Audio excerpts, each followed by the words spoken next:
Hello everyone, welcome back.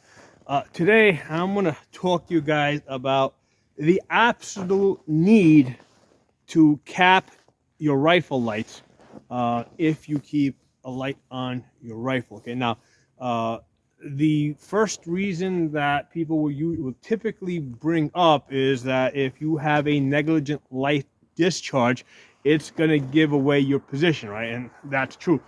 But there's actually an even better reason, a more practical reason. When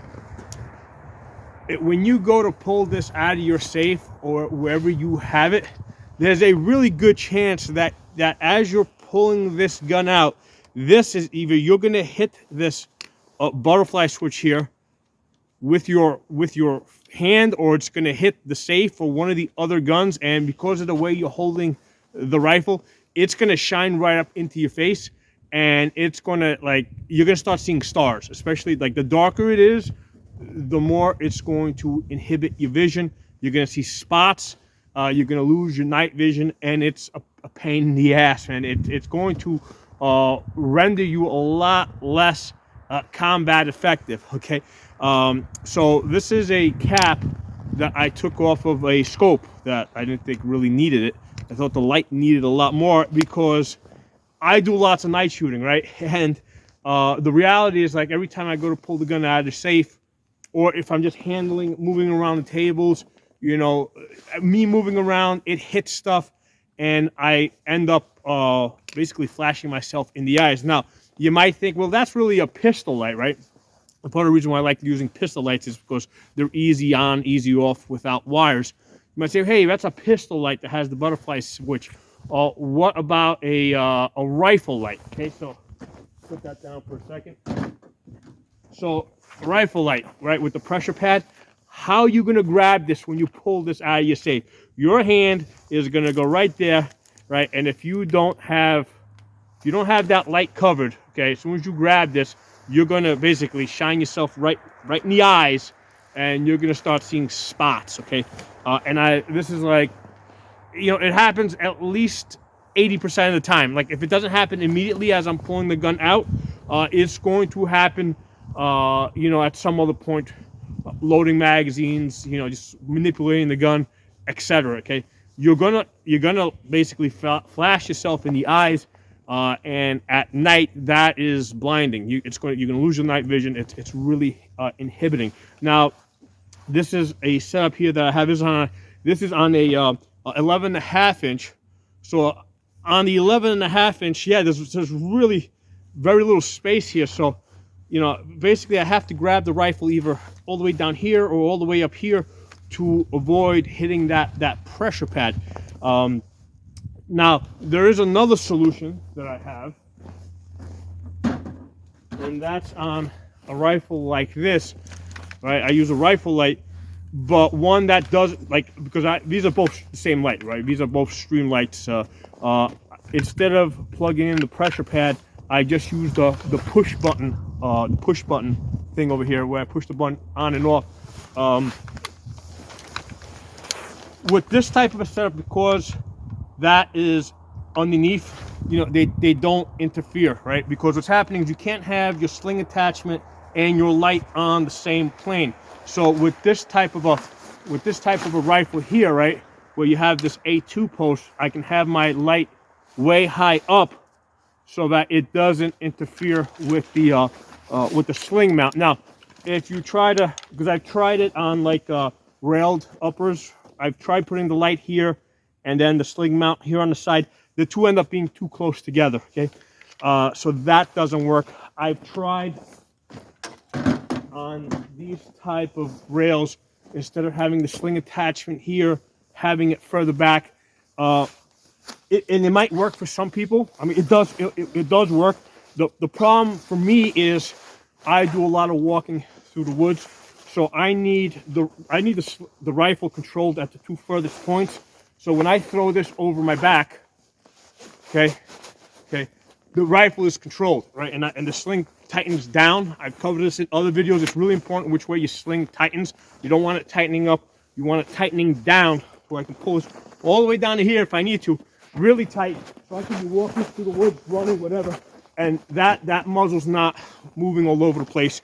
And then from there, I could just do a quick recovery, right, and get on target. Okay, so that's really important and practical. So this my sling, for the way I, the way I train, needs to be near the end. It can't be down here. That would kind of solve the light problem, because then I would be able to put the light on the side here and activate it with my thumb. But then the muzzle's just flopping all over the place, and that's just not gonna work for me. Okay, so this setup here kind of works. Okay, with the pistol light, with the light on top in the front. Okay, I can flip it off. I can activate this, with my thumb. Okay, so that kind of works. I give priority to things that I'm going to be using the most. So the red dot, always using that. Magnifier in the back, always using that, right? Because I shoot at distance, at small targets, got to have that. Bubble level, got to have that, because they can't really, if you're canted a little bit this way, even at 100 yards, I can move your bullet 2 inches left or right. So the bubble level is important. That's got to be on there. For night shooting, the light is important. Or even if you're going to be indoors. If I'm shooting at distance, I got to have the bipod. So this is like a full SHTF type of setup here, right? I've got the iron sights. Iron sights got to go where they are, right? Here and here, right? They still work pretty good out to 100 yards. If for whatever reason, like in an emergency situation, this will work. If my optics were permanently out of commission, I would remove these. You keep an Allen key over here and just slide the rear one back, and if you're not using the light anymore, you slide the front one up. Okay, so the iron sights are movable. They are functional in this position, right? I can see them, right through the optic if I need to. Okay, but they're out of my way for what I'm realistically and practically doing most of the time. Now, usually what's going to happen is I'm not going to have, let's say, the light and the magnifier on at the same time, because if it's daytime and I'm shooting at distance, well, I definitely don't need the light. Or if it's nighttime, if it's nighttime, I don't need the magnifier in the back. I don't need the bipod here, so I'll take that off. So the things that like the daytime and nighttime setup on this can be different. But the thing I wanted to bring out in this video is that your light has to be capped, because you're going to flash yourself right in the eyes. I mean, I've been doing this for 15 years. There's almost like no way you cannot flash yourself in the eyes if your light is not capped, and if you have an easy access switch. Okay. Now, the problem with this type of a cap here is that when it's closed, right, and I've done this a few times, if I accidentally hit this in the on position, I can't see that at all. Okay. So I don't know if I flip this on, I can't see that's on like it is right now. And a few times what I've done is I've just ran out my battery, because this was accidentally hit on, and because it was capped, I couldn't see it. So I've come up with another solution, which looks very grungy but works. Okay. So what I did here is I made a light using blue tape, or rather a light cover using blue tape, which I can actually see, right? Right, you see how it shines? So if I activate that by accident, I can see that, okay? And obviously if it's a bright day, you're not gonna see it, but at night, I can definitely see it. And it actually serves a dual purpose, because suppose I drop something, or, there's something at my feet, right? And, like some rocks or something. With this blue tape cover that I have here, at night when it's pitch black, I can actually shine this down at my feet.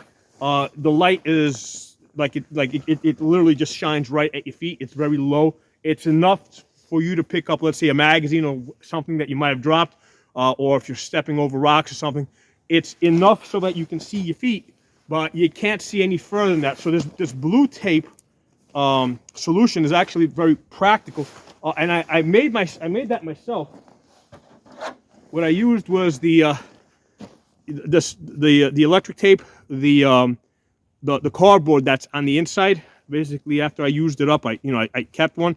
Now, once you get it, usually once you remove the tape, it usually like loses a little bit of its cohesion, but that's fine because it loosening up a little bit is going to allow you to measure it perfectly to the to your light, whatever the size is. Okay.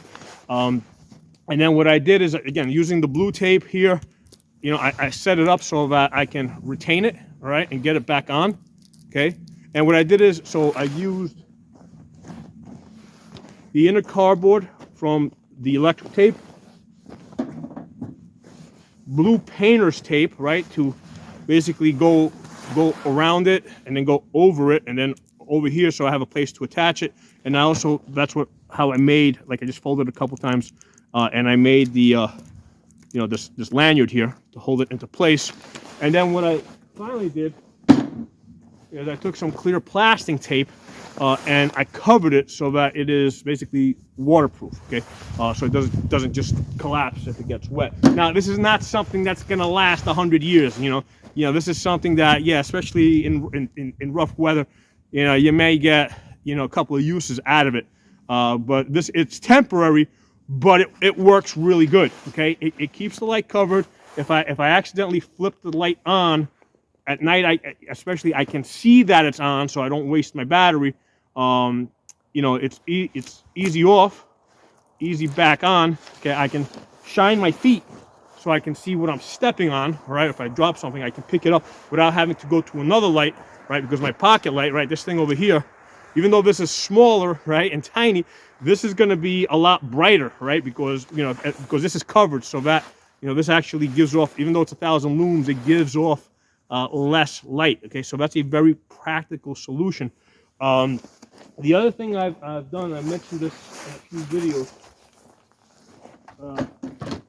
Sometimes I will use a micro light, right? So those lights over there are 1,000 lumens. This one here is about 500.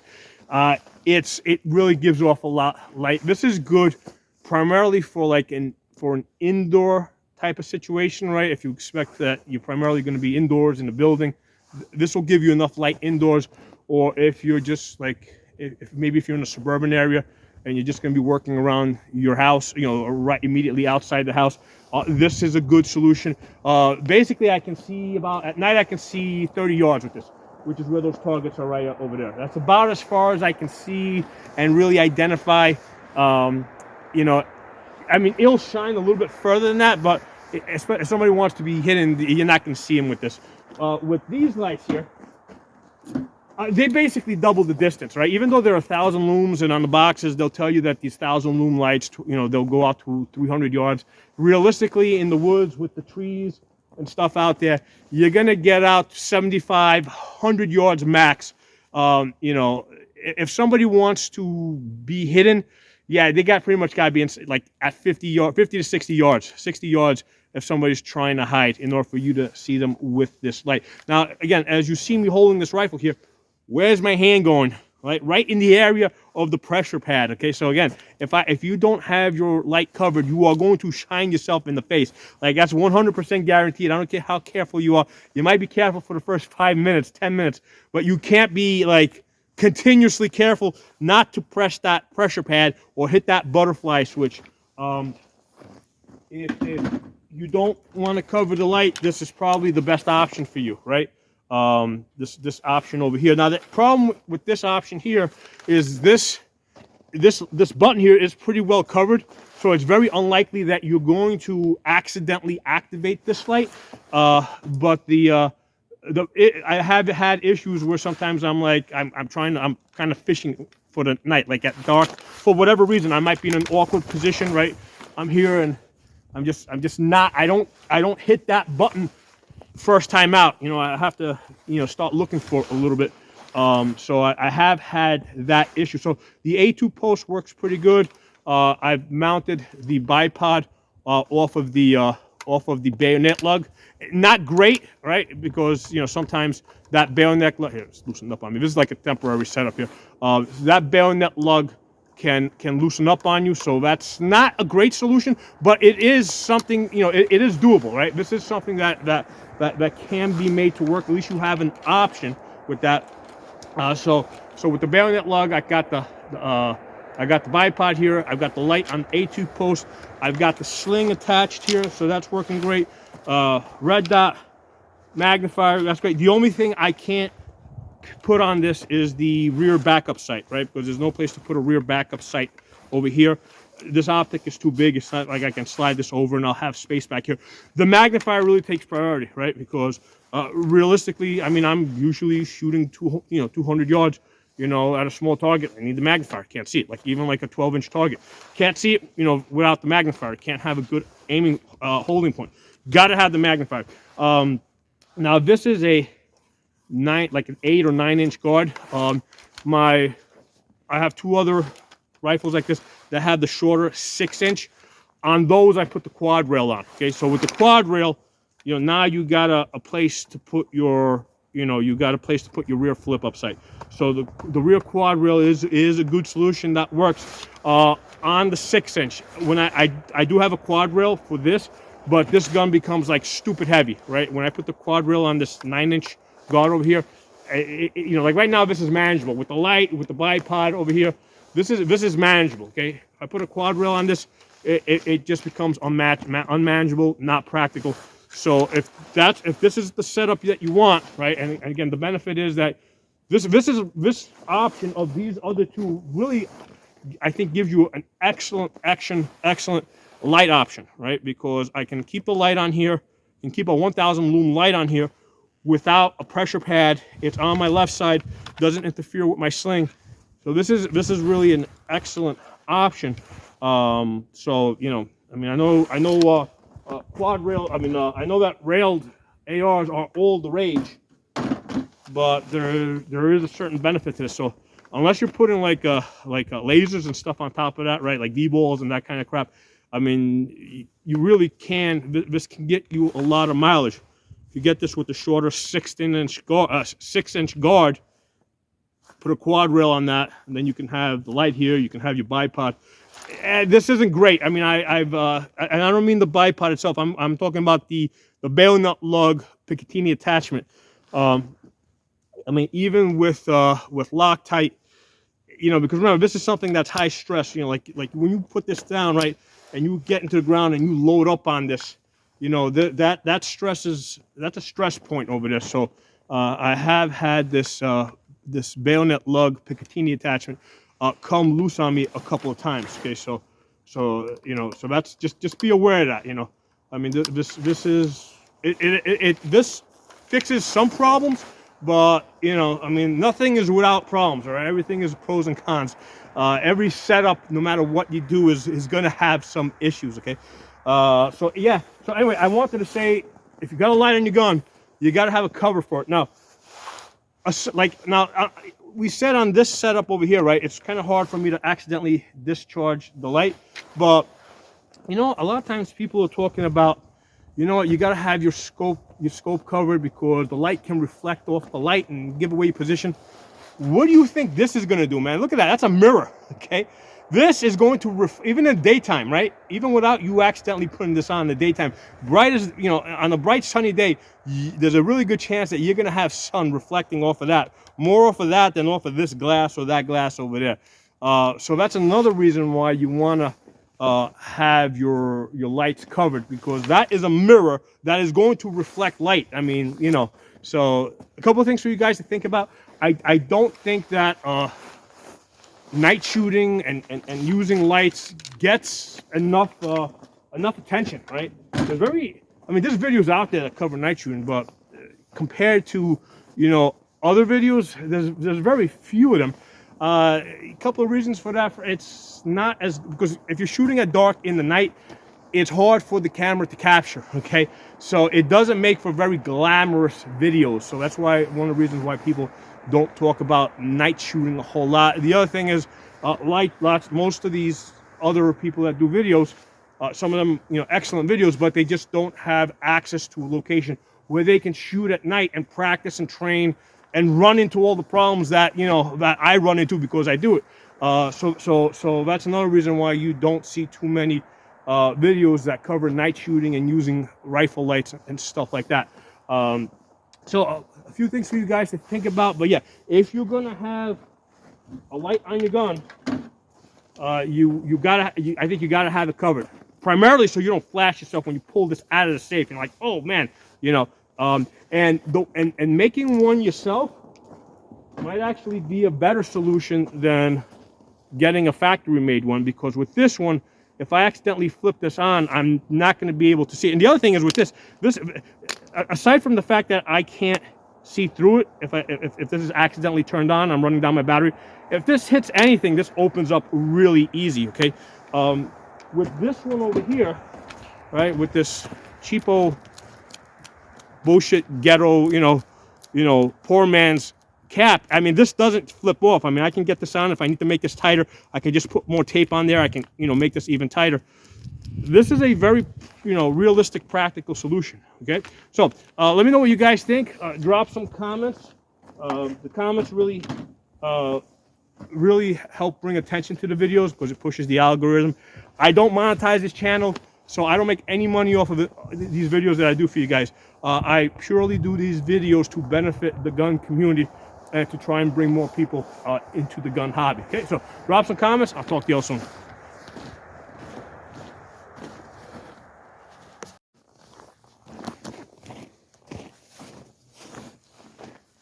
Hello everyone. I want to show you guys this rifle light lens cap that I made. Basically, it's blue light. Okay, so one of the issues I have found with these rifle lights, a lot of times as I'm handling the rifles at night, I get these accidental discharge, right?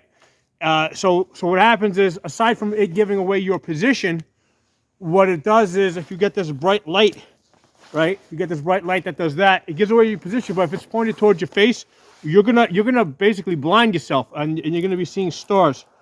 So the other great thing about this light is, if I drop something in the dark, or if there's like rocks or something that on the ground, I can use this to see. Okay, and then if I'm going to shoot, I can quickly remove the light.